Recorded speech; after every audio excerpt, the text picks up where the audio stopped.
Bon, Vital Kamerhe, ndenge na lobaka ka Vital Kamerhe, ezaka nzambe nyo muto asungaki ye na motema ya chef de l'État ya malamu ya koyamba ye na Genève. Après Genève, Vital Kamerhe banda biso toyeba ezalaki ka moyibi.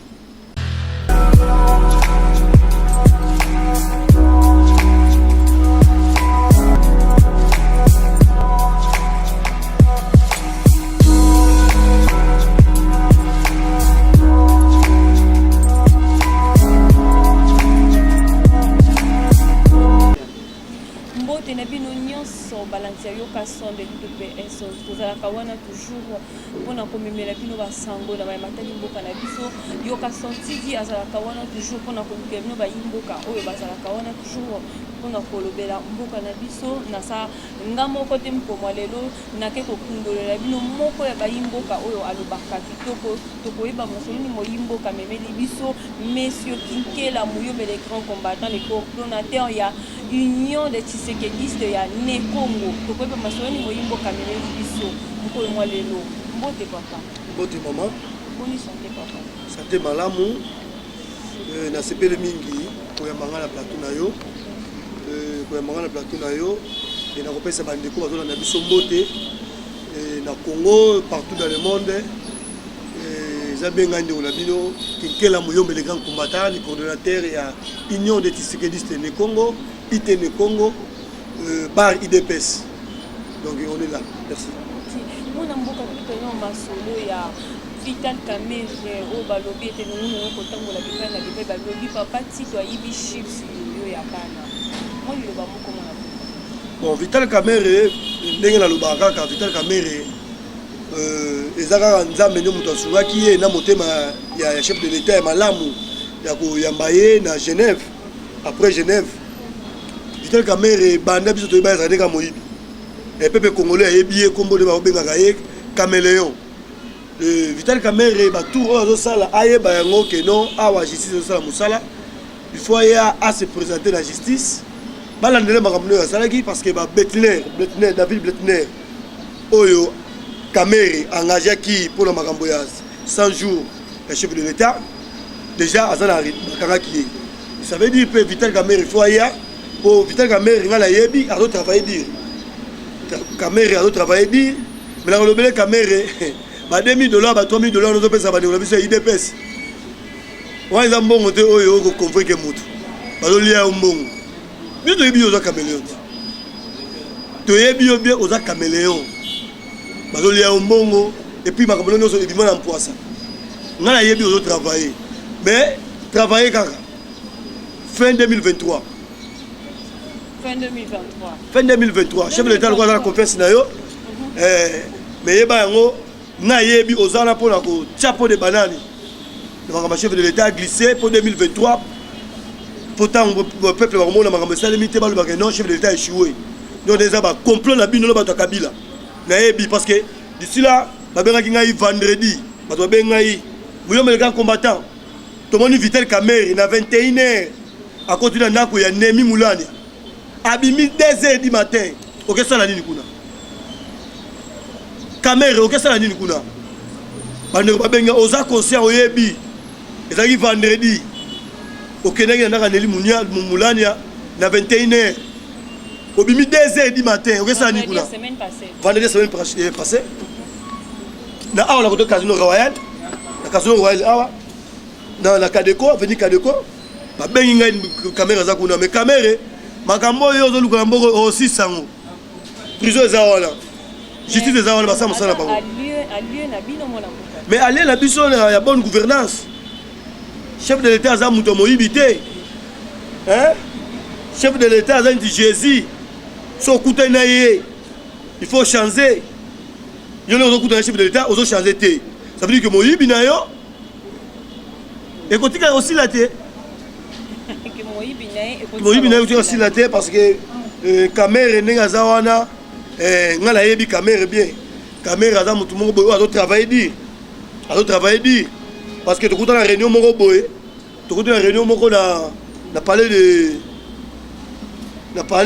nini na nini ba bien on parler de la nation caméra azo continuer kobenga Kabila président afin quoi biso no caméra za na président Kabila za na mutu mo malamu omoni bino bofinga kaina balabala que ne azal so bokutene omona bosone bien mutu moko normal alo bakate et ti lelo yo ni maka Kabila wana za président de la République caméra pour dire tiens j'ai directeur du cabinet ya président de la République Mboko yo zela aussi sango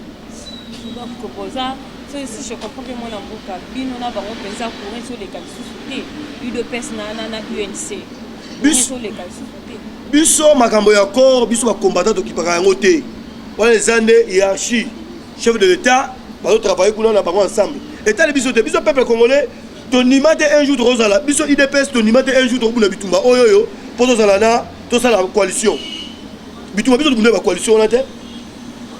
coalition FCC et coalition cash. Est-ce que le peuple congolais, tant que nous avons le peuple congolais a boé partout dans le monde, tant que nous avons Vital Kamerhe peut mettre Mokondi, balinga yango ata mukete, tant que nous avons FCC, toute la coalition, balinga yango ata mukete.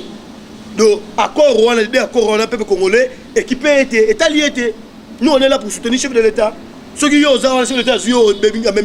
benjo payment que ne Kamerhe zala auto travailler, zala bolinga chef de l'État, tant yo bani makambo oyo yo ya bana. Papa Tito. Zongisa yoyo ya bana papa. Yoyo ya bana. Papa Tito zongisa yoyo ya bana. Ki mwana mboka poko nyangi alobi ba ko venger na liwa ya général Delphin Kayimbi. Na Koko Bangi. Pas Koko Bangi, Koko nyangi te. Bon, makambo ya ko venger. Bon, ba venger avec qui? Ba venger na nani? Ba venger na nani? Delphin Kayimbi wana aza mutu aza un Rwandais. Delphin Kayimbi Rwandais. Delphin Kayimbi a travaillé mingi azaki chargé renseignement militaire. Ba travaillé mingi na Kalev mutu chargé renseignement civil. Mais batu wana il faut oye bango batu ba bomi batu belé na mboko yo. Batu wana ba bomi batu ba terroriser batu na mboko yo ba kangi batu ba torturer batu. Makila ya peuple et ça na maboko na bango. Ceux qui ont koufi, ceux qui ont venger. La mon sens te. Pour ceux qui peuvent comprendre le bique, tous ont la vengeance. Biso la concentré to le la mingi ti le tolerati le liwaya. Jacques Mbadu. Jacques Mbadu akufa ndenge nini? Le retour venger. Jacques Mbadu akufa ndenge nini? Mamadou Ndala akufa ndenge nini? Ba vrai congolais bango wana. Et Rwandais oye copine awa boyene boyeki boyebine boyaki et boye bo torturer biso bo bomi biso bo nyongi biso na moko na biso moko mais makila peuple na moko na bango bango bazoleka deuxième mususu wana chargé soki nani comme là chargé de renseignement ANR ya renseignement ANR bato wana mutu wana le rôle kanga yebi mutu wana nyonga biso na ANR tant ba transférer la kisasa ba ye combattant yone combattant winga combattant ah vous allez croire qu'on est combattant yo zela toza pilipili o toza pilipili ba ko tchao na masoko batu wana papa wana alobi na obo alobi na bongo na ane ko to bozaki bene zoinga moko batu wana lo akila pepe na bongo bango yango lo bageno molimo na bango epe mana faire donc esprit bango sika les en faire ba kango ba chaîne nkuba 10 jours sous molimo na bango kufa kuna na faire kuna papa ndoki ya mboka oyo panyongi biso papa démocratie qu'on a partout dans le monde pourquoi beaucoup ngabatu pourquoi bobo mabatu bango bango bunda mais mon mboka liwana bango est un peu suspect comment est-ce que batumi balé ba ko kende kaka boye bazo ke bakeka et donc ils ont lekela mutu nyonso mama yo liena démon yo lia kina ndoki est-ce pas ça li kopa ou li kele manandoki non vous comprenez chef de l'état n'est pas ça maboko pembe mutu nyonso or linga chite chef de l'état et aussi maté dans le bango mettre fort la chaîne pouvoir oya IDPS ça pouvoir moko biblique peuple bundi 37 ans maman sur les massifs de balembati nous avons mort biso de bundi karati na suka le lot 37 ans d'élite tous pouvoir le yo oya au sein de complot na bino pour créer le pour marcher de bokoka hein Caleb Mutombo bokoka na nimi de bokoka au peuple azota la bino boy bo 6 ans na mboko bo za prison de vie beaucoup faté bon là prison de vie bo tonne sango visite na jour $5 bon ça ça m'a rebellé dans le trésor public hein bino nous écrivons kangi bino nous kula visite na jour $5 na bino besoin de calcul que na journée mo bino ko $65,000 journée visite pas pas combien autant ba mboko $65,000 na 40 mandat na 40 chef d'état au sein de pouvoir et si on va réunion que non makameza mabe total bino hein total bino hein tu as kanda mabe na bino ndimo sala bon ça va vendre mais ça mutu mo akufi boy akufi hein akufi c'est bon non partant mais bino botikali bo 600 ngo bon ba sikali ba 600 bo 600 ngo ndeba nani mwana ba oyo wana ba binemi peuple ba kala mouton et puis ezaka ba kala mouton muté ba to ba kufite ça le général moko mundos yo ça va complot la moko hein mundos yo tala bino bozela bino va paralyser la moko bossa eloté toke na bino la transition dans la mode transition pourquoi la transition biso va comment de que non toke na élection sans Kabila toke na la transition sans Kabila transition yango 2022 to continue recensement premier mandat chef de l'État Fatih Beton et bandi 2023 et puis va sur la montée Kabila beta 4 mandats na moko Kabila beta 4 mandats na moko 4 mandats chef de l'État Fatih dans la chaîne 4 mandats beta na moko on va expliquer on beta mondé mais tu es bien non Kabila c'est combien d'années à pouvoir expliquer que toi il va bien mais tu es bien on peut compter sur le baby que Kabila beta 4 mandats na moko Kabila où tu vas pas bimela wap na na fauteuil ayama mon président 1+4 avec des mandats transition involontaire 4 mandats bêtis et puis sur autre la transition bon dans la calme bakoko nyangi bitakwira lobby chef de l'État à sa camarade ya Kabila bitakwira bon c'est vraiment bon le baga est-ce que Kabila na Fatih chef de l'État est-ce que madame Moko Fatih azana nu ya Kabila 8 ans âge naïe Fatih et puis est-ce que ça classe Moko Fatih chef de l'État a cette guerre froide Amérique et Russie est-ce que ça moninga Kabila on Fatih a cette conflit à Rwanda Ouganda est-ce que aza moninga na Bitakura 1m10 Bitakura 1m10 aussi là yo on va regarder TV au pouvoir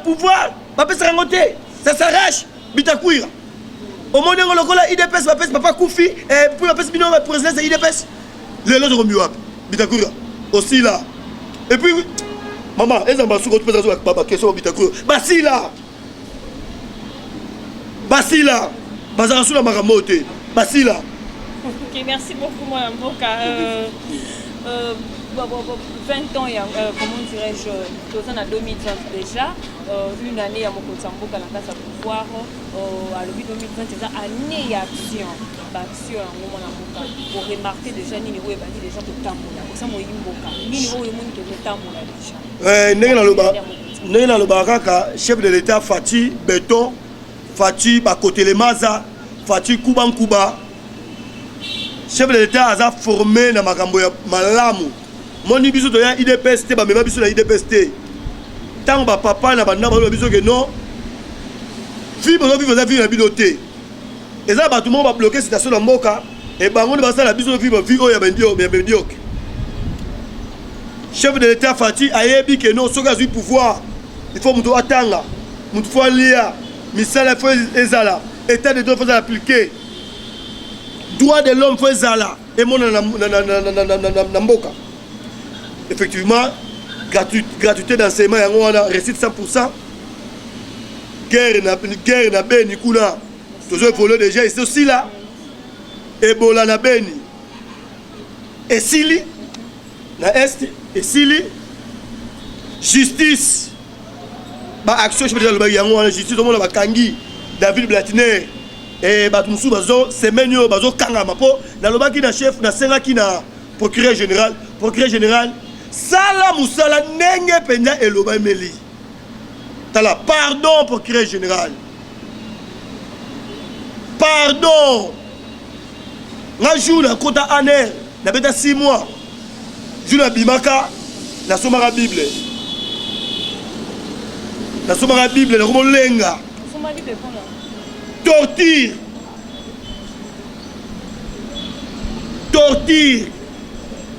dans la bimaki na somaki bible ça veut dire prison est sika ya rééducation donc pour te rééduquer batu nyonso wana esengi kaka ne prison pas question ya résidence surveillée pour que général s'il vous plaît pour nga iso le problème au sein de résidence surveillée pourquoi pas Caleb pourquoi pas batu mususu wana sala musala yo bakanga mana des ordres bakanga prison basala beleke non papa beleke non mboka o échanger et puis demande ko oyo ya France oyo makamba fali pupa bao basalaki trouble na concert batumbi babiloko bato basali batrouble makasi bamisu balobi ke basa bacombattant bao basalaki batrouble bamisu babi ke basa bacombattant badérangeaki basakageaki en tout cas ezalaki pas bon vraiment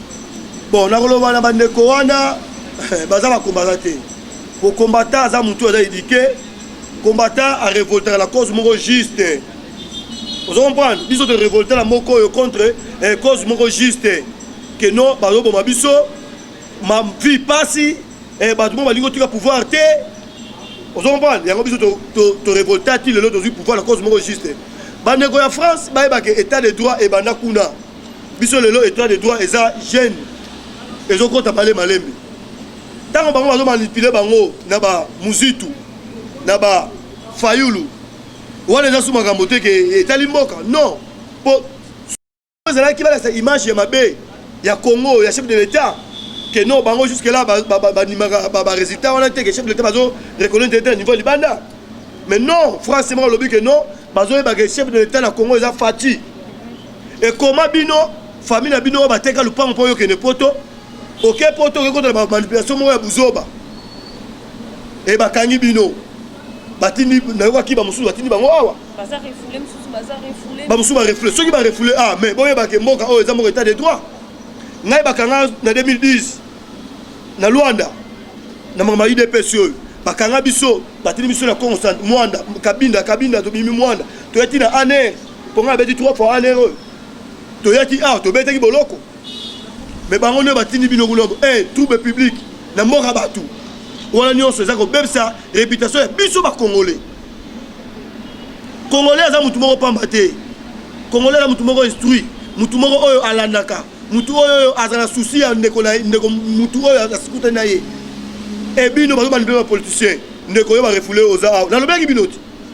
soki bosali trouble kuna yebi ke osima te mais soki bosali trouble kuna tokosa ntango na bino die gras tobokosa ntango na bino justice kuna bakangi bino batini bino koto mais nde boye awa esili bosi sango makala yeba yo moko awa na senga ki na procureur général ba condamnation lourd ba condamnation aventure te yo na sa trouble mboka bato d'accord oye awa le royo ba bezo 30 ans aussi sango bino aussi 30 ans na Congo bozela. Merci beaucoup mon amboka bozo raisonner nini pour 2023 comme déjà ko chuter na masuka émission 2023 na lo bagaboye peuple congolais alingaka na yeba FCCT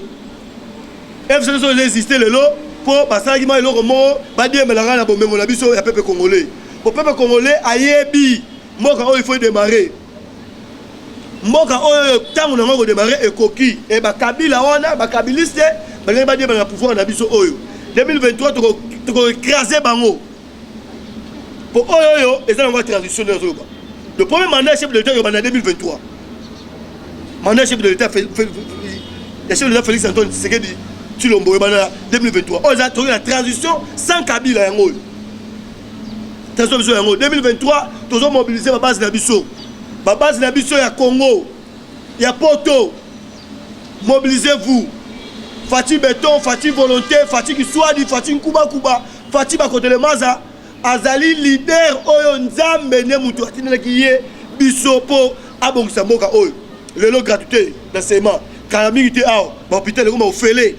oboti do biso kobota ekoma bota na yo pepe congolais bota na yo classe ofele maternité ofele biloko biso tolingaki na mboka oyo yango.